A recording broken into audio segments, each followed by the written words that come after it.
कन्या विक्रयणो लोभाद दंपति नाम च कलकलम। लोग इतने दंपति पति पत्नियों में भी इतना लालच कि पैसे के लिए अपने ही संतान को पराई कर डालती है। कहीं बेटियों के नाम से दहेज, कहीं बेटों को बेचा जा रहा, कहीं बेटियां बेची जा रही है दहेज के नाम से। आप देखते समाज में कहीं लड़कियों के पैसे लेते, कहीं लड़कों के पैसे लेते। आजकल लड़कियों का कम हो गया, लड़कों के पैसे ज्यादा, लड़के बिकने लग गए। इधर केकड़ी क्षेत्र में है कि नहीं मुझे पता नहीं, पर नारद जी महाराज कहते हैं कि लड़के बिकने लग गए। पहले लड़की वाले पैसे लेते थे, शादी तब करेंगे। अब लड़के वाले कहते हैं कि 50 लाख की, 25 लाख की, 15 लाख की कार दोगे दहेज में तो कहीं हमारा बच्चा तुम्हारी छोरी स्वीकार करेगा। दहेज के बहाने संतानों को बेचा जा रहा, अपना घर भरा जा रहा है। मैंने इस पृथ्वी का भ्रमण करते हुए, तीर्थ यात्रा करते हुए तीर्थों में भी दोष देखा, गांवों गांवों में बुराइयां देखी।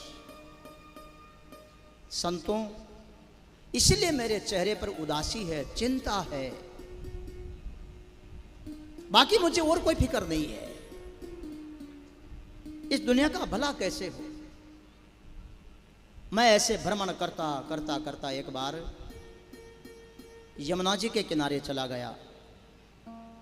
वहां पर एक युवती स्त्री, जिसके पास में 10, 20, 50 और महिलाएं भी बैठी हुई, एक बुजुर्ग व्यक्ति सोया हुआ, देखो तो 90-95 साल की उम्र का होगा। वो युवती स्त्री उसके पास में बैठी और उसको जगाने की कोशिश करती है। कहीं हाथ पकड़ के हिलाती है, कहीं कान के पास में मुंह ले जाकर के आवाज लगाती है, पर वो व्यक्ति सोया हुआ जागे नहीं। और जो स्त्रियां बैठी थी वो भी अपने हाथ में पंखे लेकर के उसको हवा कर रही है, वो जागता ही नहीं है। मैं जब यमुना किनारे भगवान श्री कृष्ण ने लीला वहीं पर की थी, संतों जब वहां पहुंचा और उन महिलाओं के पास में से निकला, तो जवान 18-20 साल की दिखने वाली युवती स्त्री खड़ी हो गई,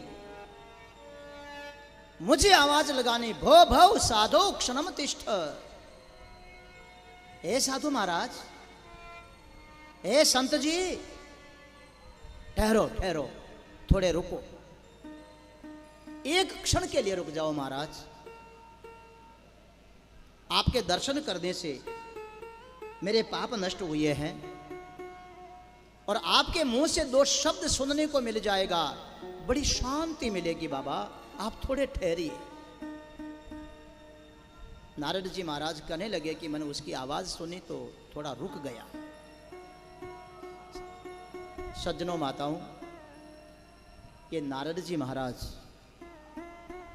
वो ऐसे विरक्त महापुरुष संत हैं जिन्होंने न कोई आश्रम बनाया है, न परिवार बसाया है, कहीं पर भी भिक्षा करने के लिए भी जाते हैं और द्वार पर जाकर के नारायण हरि बोला,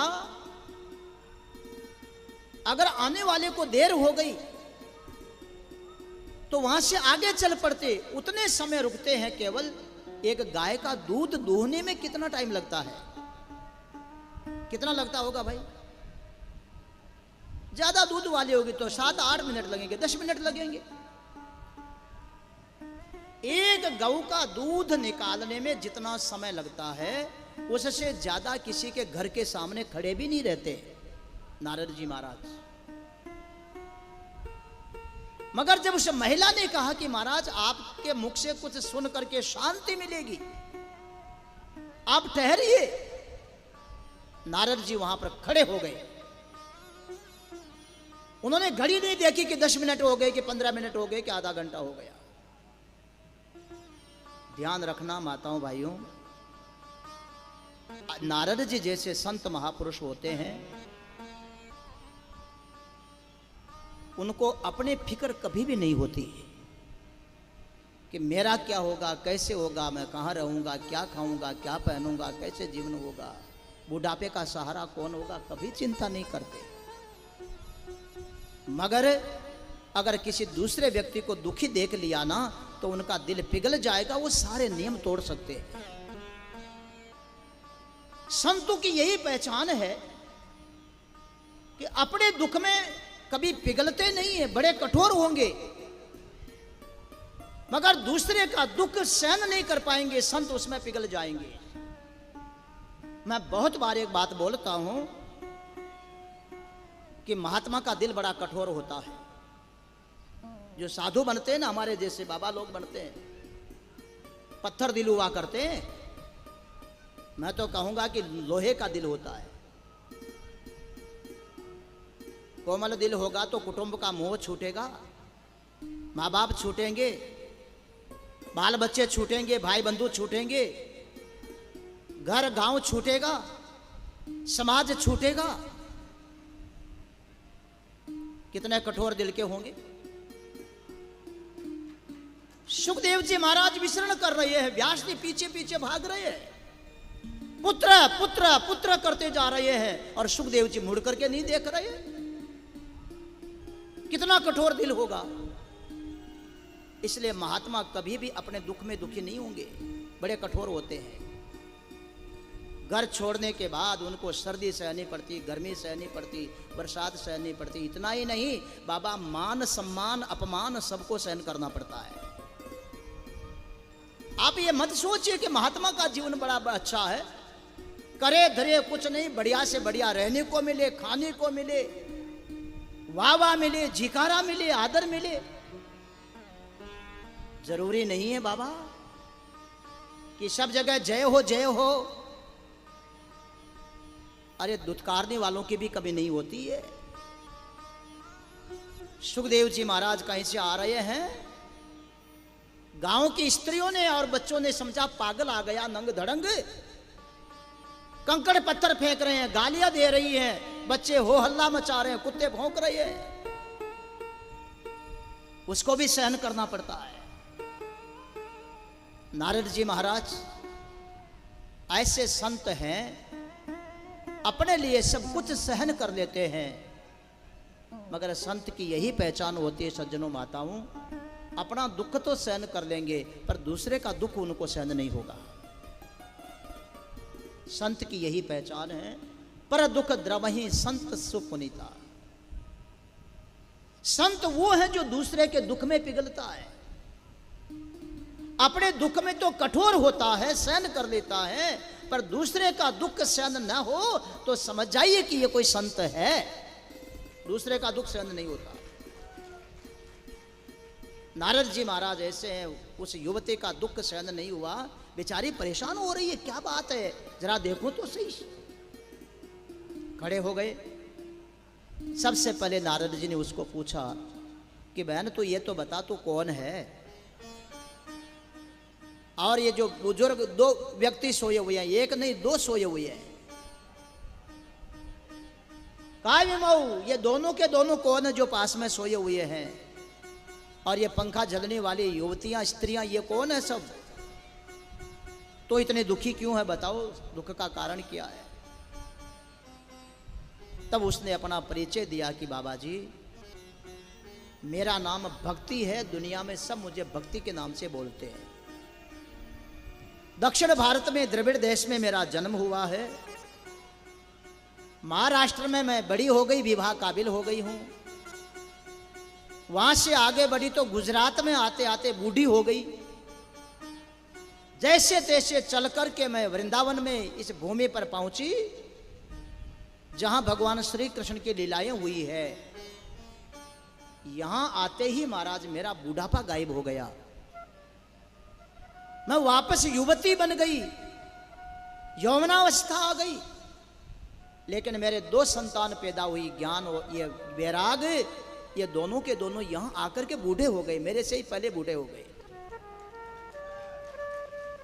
अचेतन अवस्था में पड़े हैं, सोए हैं, जागते नहीं है। महाराज आप संत हैं, मेरे पुत्रों को ज्ञान और वैराग्य को जगा दीजिए।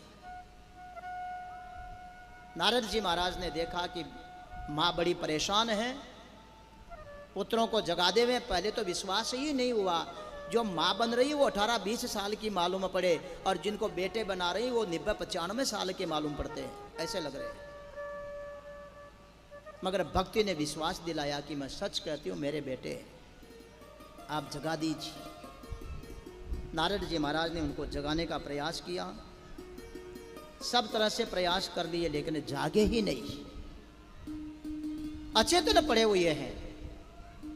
तब नारद जी महाराज ने विचार किया, मैं तपस्या करूंगा और तपोबल से इनको जगाऊंगा, कोई अनुष्ठान करूं। तब नारद जी महाराज ने एक अनुष्ठान किया है, गायत्री महामंत्र से जप किया, पुरस्चरण किया। आकाशवाणी सुनाई पड़ी नारद जी महाराज को, उद्यम सफलस्ते हम भविष्यति न संशय। ऋषि चिंता मत करो और कोई उद्यम करो, सफलता मिलेगी, ज्ञान वैराग्य दोनों जाग जाएंगे, चेतना में आ जाएंगे। उद्यम करो, बिना किए कुछ मिलता नहीं है भाई लोगों, माताओं ध्यान रखो। खाली बैठे बैठे बैठे सपने देखते रहो और करे धरे कुछ नहीं मिलेगा कहां से। घर में बैठे बैठे करते रहते, कथा सुनेंगे कथा सुनेंगे कथा सुनेंगे कथा सुनेंगे, पर चलेंगे नहीं तो कथा कैसे सुनोगे भाई। उद्यम तो करने की जरूरत है ही है। इसलिए नारद जी तुम भी उद्यम करो, ज्ञान भी जगेगा, वैराग्य भी जगेगा। कौन सा उद्यम करें? आकाशवाणी कहती है, सत्कर्मणि तत्ते कर्माभिदास्यन्ति साधवः साधुभूषणा।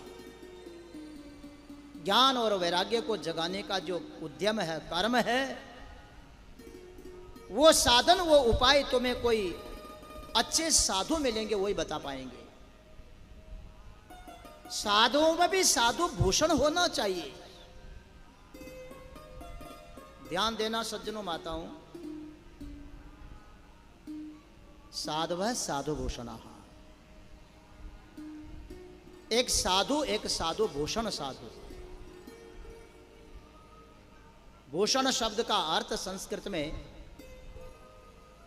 होता, उसको आप सब जानते हैं, केवल थोड़ा सा अंतर है इसलिए ध्यान में नहीं आ रहा होगा।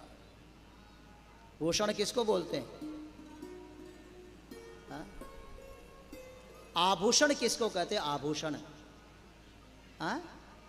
गहनों को आभूषण बोलते हैं कि नहीं? आ तो उपसर्ग है, बाकी शब्द तो भूषण ही है। साधुओं में भी कोई ऐसे साधु हो जो आभूषण की तरह हो, वो तुमको ज्ञान वैराग्य जगाने का उपाय बताएंगे। बोले आभूषण की तरह? हाँ। आभूषण क्या करता बोलो? माता बहनों का बहुत शौक होता है आभूषण पहनने का, होता है ना। अगर न बनाओ तो रूठ के पैर में चली जाएगी। जब आभूषण बन जावे तो मुझे ले आना, मैं जा रही हूं। आभूषण बहुत पसंद होते हैं। क्यों माताओं? आभूषण न पहनो तो क्या फर्क पड़ता है बोलो? गहने न पहनो क्या फर्क पड़ता है? महाराज तुमको क्या पता, भगवान ने हमको इतनी सुंदर बनाई है, पर जब आभूषण पहन लेंगे तो हम और सुंदर हो जाएंगी। आभूषण पहन करके शादी में, ब्याहों में, कार्यक्रमों में, समारोह में जाती हो, घर में तो छुपा करके अलमारी में, तिजोरी में ताला लगा करके रखती हो, पर शादी विवाह में जाना है तो पहन करके जाएंगी।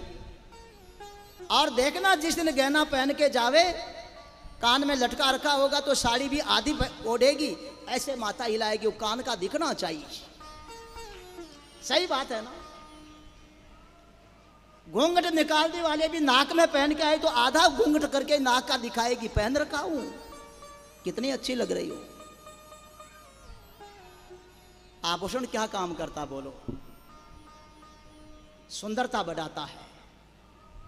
शरीर तो भगवान ने वैसे ही सुंदर दिया, और आभूषण पहनो तो और सुंदर लगती है कि नहीं?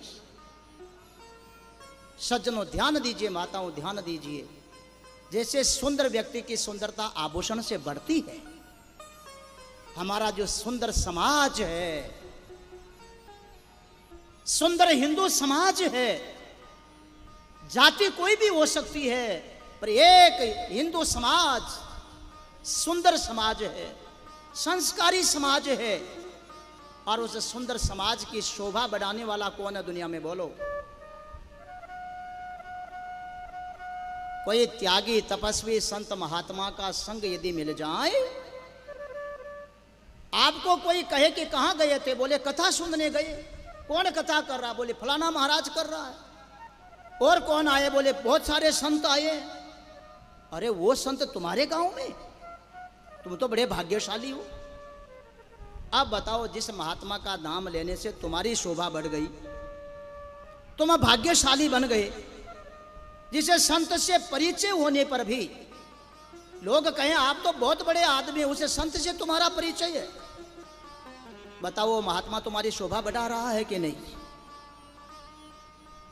जिनका संग करने से तुम्हारी इज्जत बढ़ती हो, जिनका संग करने से मान सम्मान बढ़ रहा हो, जिनका संग करने से संस्कार बन रहे हो, जिनका संग करने से परिवार में सात्विकता आती हो, जिनका संग करने से बच्चे संस्कारी पैदा हो रहे हो, और उन महात्माओं का संग यदि आप करोगे तो शोभा बढ़ेगी कि नहीं? बढ़ेगी। तो जिस प्रकार से आभूषण एक शरीर की शोभा बढ़ाता है, ध्यान दीजिए, हमारे भारतीय ऋषि महर्षि महात्मा लोग जिस समाज के संग में आते हैं, उन महात्मा से समाज की भी शोभा बढ़ जाती है, समाज की शोभा बढ़ती है। आकाशवाणी नारद जी को कहती है, ज्ञान और वैराग्य को जगाने का उपाय ऐसे कोई साधु मिले जिससे समाज की शोभा बढ़ती हो।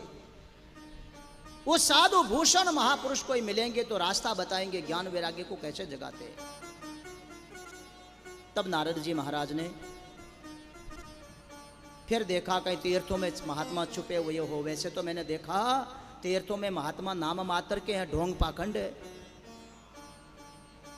फिर भी कोई न मिल जावे और संत महात्मा को ढूंढे, कहीं महात्मा मिला ही नहीं। आखिर में बद्रीवन में नारद जी महाराज जाकर के पेड़ के नीचे बैठे, हिमालय में चले गए और बैठ के विचार किया कि भजन करूंगा, तपस्या करूंगा तो या तो ज्ञान वैराग्य को जगाने का उपाय मिलेगा और नहीं तो कोई संत महात्मा भजन के प्रताप से मिल जाएंगे। बद्रीवन में पेड़ के नीचे बैठे, भजन करने का विचार किया। इतने में चमत्कार होता है माताओं सज्जनों, सामने से 4 संत दिखाई पड़ते हैं। निरंतर उनके मुख से भगवान का नाम कीर्तन चल रहा है। हरे शरणम हरे शरणम हरे शरणम हरे शरणम हरे शरणं हरे शरणं हरे शरणं हरे शरणं हरे शरणम हरे शरणम हरे शरणम हरे शरणम हरे शरणं हरे शरणं हरे शरणं हरे शरणं हरे शरणम हरे शरणम